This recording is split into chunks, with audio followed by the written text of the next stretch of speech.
अनंत चतुर्दशीच्या दिवशी लाडक्या गणरायाला सर्व भक्त निरोप देण्यासाठी गोदावरी परिसरात गर्दी करत असतात। त्याच पार्श्वभूमीवर नाशिक शहर पोलीस आता अलर्ट मोडवर आले आहेत।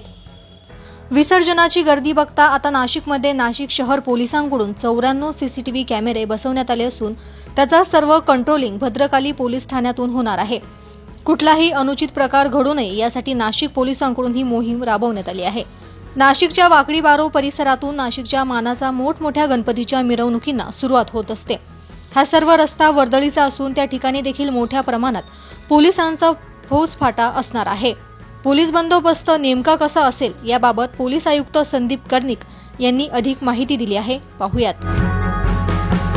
नाशिक शहर पोलीस विसर्जन मिरवणुकीसाठी सज्ज झालेले आहेत आणि शहरातले सर्व अधिकारी अंमलदार साधारण 3000 चा आमचा फोर्स जो आहे तो आणि एसआरपीएफचे platoons, quick response teams, bomb detection and disposal squads, आमचे होमगार्ड्स आणि सर्व आमचे व्हॉलंटियर्स हे विसर्जन मिरवणुकीसाठी तत्पर आहेत। वेगवेगळे आम्ही सेक्टर्स त्या ठिकाणी बनवलेले आहेत आणि आमच्याकडे जे रिक्रुट्स आलेले आहेत त्या रिक्रुट्समधून आम्ही 15 स्ट्रायकिंग फोर्सेस बनवलेले आहेत जे आमच्या महत्वाच्या ऑफिसर्स बरोबर देण्यात आलेले आहेत। विसर्जन मार्गाची संपूर्ण पाहणी करण्यात आलेली आहे।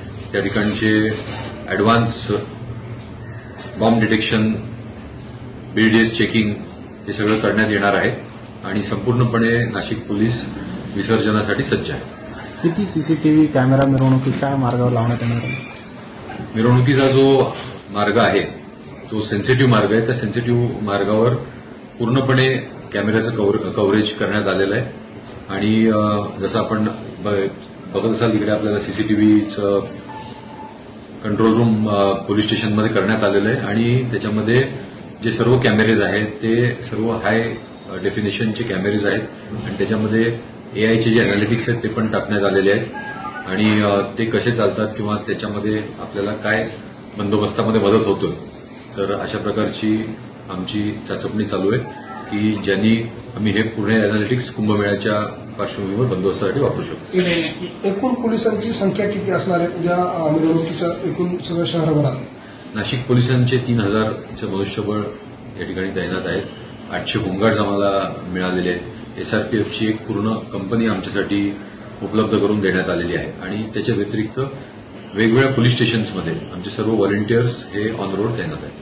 सर, हे अधिकृत खरं तंत्रज्ञान एआयच्या माध्यमातून कसा पूर्ण फायदा आणि जे काही फेस रिकग्निशन आपण करणार की काय कशा पद्धतीचा वापर होणार? एआयचं जे अॅनालिटिक्स आहेत आपले ते प्रायोगिक तत्वावर आम्ही यूज करून बघत आहे। आमचे एचडी कॅमेरेजची जी आम्ही नेटवर्क ह्या पूर्ण मिरवणूक मार्गावर लावलेलं आहे तर त्याच्यावर की क्राऊड कुठे जास्त आहे म्हणजे क्राऊड मॅनेजमेंट की कुठे खूप जास्त क्राऊड झाला तर त्या ठिकाणी स्टॅम्पीडची सिच्युएशन कधी कधी होते तर अशा प्रकारे अशा वेळेला आपल्याला काळजी घ्यायला लागते। तर तो अलर्ट, त्यानंतर कुठल्या कुठल्या व्हेकल्स आहेत आपल्याला जे अधिकृत केलेले आहेत त्याच्या व्यतिरिक्त आणखी काही व्हेकल्स क्राऊडमध्ये घुसलेले आहेत का, त्याच्यानंतर जो face recognition, number plate recognition आहे, फेस रिकग्निशन आहे, एखादा आपल्याला सस्पेक्ट जर आपल्याला असेल एखादा तो मिरवणुकीत आहेत का आणि त्याच्यापेक्षा आपला जो पूर्ण पोलीस फोर्स या वेगवेगळ्या ठिकाणी तैनात आहे तर ते बरोबर